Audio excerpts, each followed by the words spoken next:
و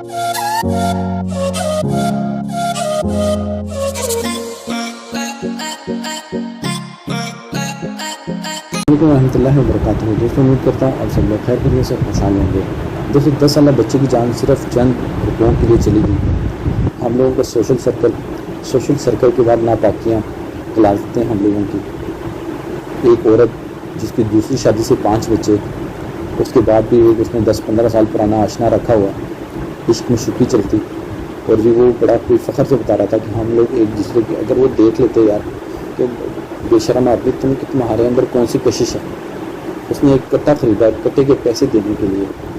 جب پیسے نہیں تھے تو اپنی مشوق سے اس نے کہا جی پیسے چاہیے، اگر میرے پاس تو نہیں، البتہ میں گوانڈی جو عالمیوں کے کام کرتے ہیں ہمسائے ہمارے، ہم جاتے ہیں وہاں پہ، اور وہاں سے پہلے وہ رکھی کرنے کے بعد مجھے ایک بچی ہے وہ سوئی ہوئی، تو باقی گھر میں کوئی بھی نہیں ہے، ادھر جاتے ہیں الماری کھولنے لگتے ہیں، بکسا کھولنے لگتے ہیں، تو بچے کی آنکھ کھل جاتی ہے، وہ پہچان لیتی ہے کہ تم، پہچاننے کے بعد وہ پاس پڑے لپٹے سے چادر سے اس کو منہ ڈھانپ کے اس کا گلا دبا دیتا ہے، اور وہاں سے پیسے جو ہے اتنی دیر میں اس کی جو مشوق تھی وہ لے کے نکل جاتے ہیں دونوں۔ راستے میں جاتے ہوئے وہ اس سے پیسے بھی لے لیں، اور جو پھر پولیس کو انفارمیشن ملتی ہے کہ ایک 10 سالہ بچی کا قتل ہو گیا۔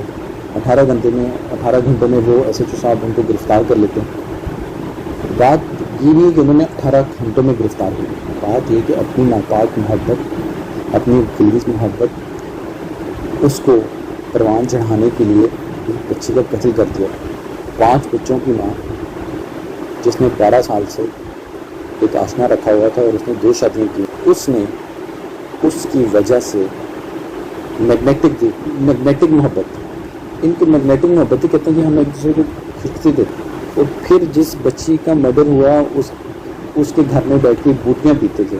تو جی جہاں پہ سوشل سرکل خراب ہو جاتا ہے، جہاں پہ آپ اسلامی ضوابط سے باہر نکل جاتے ہیں، وہاں پہ اسی طرح کی حرکتیں ہوتی ہیں، وہاں پہ ایسی معصوم 10 سالہ بچیاں جو ہیں قتل کرتی۔ دوستوں اپنے آپ کو نہ سدھاریں، نہیں سدھرنا، ایسے ہی میگنیٹک محبتیں چلتی رہیں گی، اور اس طرح کی معصوم بچیاں جو ہیں اسی طرح سولی پہ چڑھتی رہیں گی۔ سولی پہ اس لیے چڑھنا کہہ رہا ہوں کیونکہ بہت زیادہ ظلم اس بچی کے ساتھ کہ اس نے پہچان لی، لیکن ان کا چوری کرنا لازمی۔ دوستوں اگر ہماری ویڈیو آپ کو اچھی لگی، اپنی فیڈ بیک سے ہمیں ضرور آگاہ کیجیے گا۔ السلام علیکم و رحمۃ اللہ وبرکاتہ۔